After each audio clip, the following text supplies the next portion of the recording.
ઝી 24 કલાકના અહેવાલ બાદ એસઓજી પોલીસ બ્લિંકિટના ગોડાઉન ઉપર પહોંચી ગઈ છે। ત્યારે આપ જોઈ શકો છો એક જે લોકર બનાવવામાં આવ્યા હતા, આ લોકરની અંદર જે ગોગો પેપર જે છે તે ગોગો પેપર અહીં છુપાવવામાં આવ્યા છે કે કેમ તે અંગે પણ હાલ તપાસ હાથ ધરવામાં આવી રહી છે। વિવિધ જે ટીમો છે તે ટીમો દ્વારા અહીં ઝીણવટપૂર્વક જે તપાસ છે તે તપાસ કરવામાં આવી રહી છે। અહીં ગોગો પેપર મળી રહ્યા છે કે કેમ તે અંગે ચકાસણી હાથ ધરવામાં આવી રહી છે। આપ જોઈ શકો છો વિવિધ જે પ્રોડક્ટ છે તે પ્રોડક્ટ આ જે ખાનામાં મૂકવામાં આવી છે અને આ ખાનામાં ખાસ કરીને નિકોટિન સહિતની તમામ જે વસ્તુઓ છે તે વસ્તુઓ મૂકવામાં આવી છે અને મહત્વની વાત છે કે ગોગો પેપર અહીં છે કે કેમ તે અંગે પણ તપાસ હાથ ધરવામાં આવી રહી છે। આપ જોઈ શકો છો અલગ અલગ વસ્તુઓ જે છે તે અહીં મૂકવામાં આવી છે।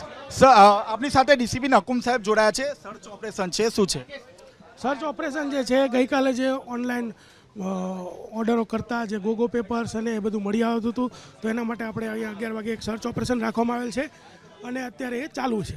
સર, ખાસ કરીને કેટલી ટીમો બનાવવામાં આવી છે, શા માટે રેડ કરવામાં આવી રહી છે? જે એસઓજીની સમગ્ર ટીમ હાજર છે અને આપણે એવું સુનિશ્ચિત કરવાનું છે કે કોઈ પણ ઓનલાઈન પ્લેટફોર્મ ઉપર સુરતની અંદર તો ગોગો પેપર કે ગોગો કોન નહીં વેચાવા દઈએ। ઓનલાઈન કઈ રીતે વેચાણ કરવામાં આવતું હતું? ઓનલાઈન જે છે એ રીતે વેચાણ કરવામાં આવતું હતું કે આ લોકો કોઈ ઓર્ડર કરે તો એને ડિલિવરી બોય એને આપી જતો હતો।